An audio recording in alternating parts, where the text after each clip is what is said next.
We should just segue this into your point then, Maui.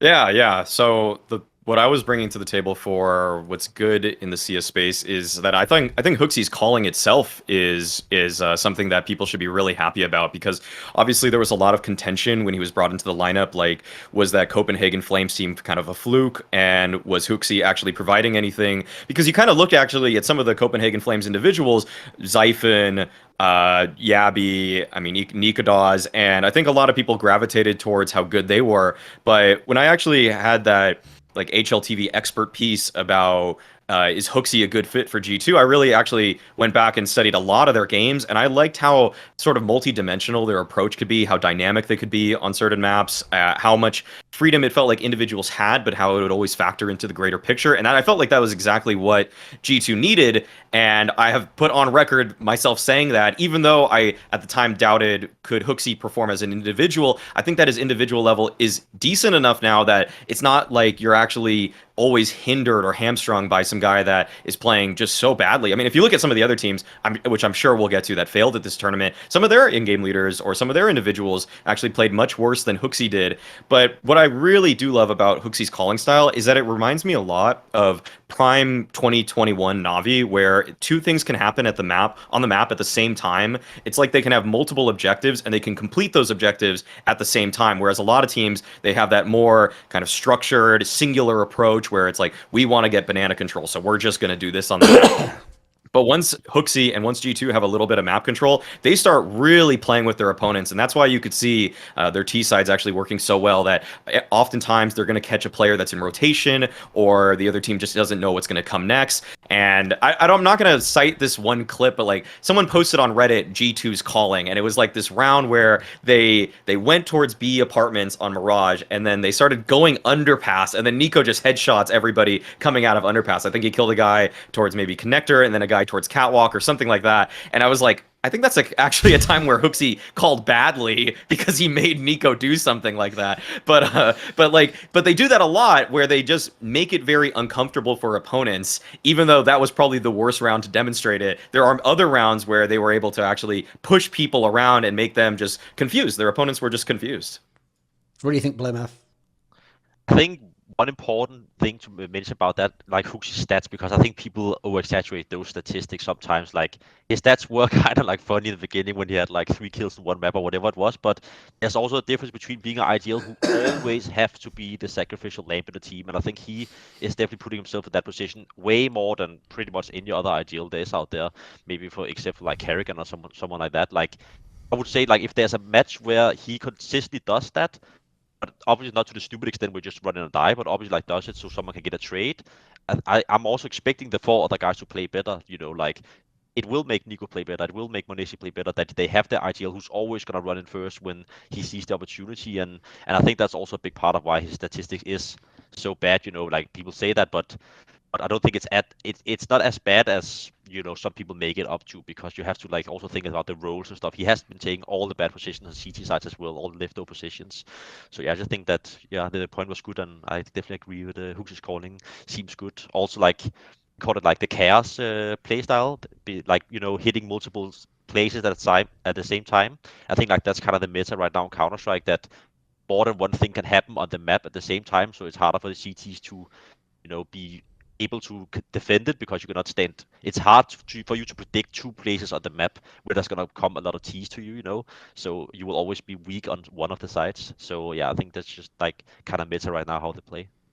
Yeah, the thing is, if you remember, Maui, it was actually on this show, that episode where we had Peter, where he did make that outrageous statement that, like, HooXi's better than Carter, which, spoiler, he definitely isn't. Like, that was just copium, like a motherfucker back then. What he meant was, like, give him a break, he's a good player, and give him a chance in G2, which is, like, that's a totally fine one. The joke is, Peter actually, like, sort of presciently thought he was on Hot Take Point Made, our other show, which you can see on this channel right now, Last Free Nation CSGO, next episode coming up soon. Because the joke is, that would have been a great Hot Take Point Made fucking hot take, wouldn't it? Like, that's outrageous statement. But I sort of do agree in general, though. Like, if you remember my point I made all the way back then, funny enough, everyone's picked up on this one now, mate. Everyone copied it like Reddit always does. does. I was the first person to point out, like, you can think HooXi's as shit as you want, but even from that first tournament, did anyone see Animosity's numbers? Like, mate, he's just become like twice as good. And that's just continued the whole time HooXi's been there. So I even said back then, when you're as bad a fragger as HooXi is, the key question I have is, can you make your other players even better though? Because with the lineup he has, like I say, if JKS is your second worst player,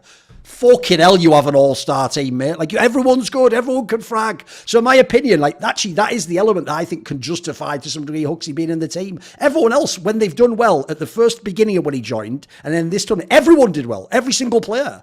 So, like, all I'll say is this: you can have a play, like Nico could pop off, of course, he's done it in bad teams. Modesty could have a pop-off game. Every single player in your team doesn't do well unless they're actually understanding the game plan, position, have comfort, communicate. Like, that is, in my opinion, you can infer the IGL did his job there. And one thing I'll say on the calling as well, this is exactly where it'll be a really counterintuitive point to fans, because you might think I'm doing the opposite argument, right?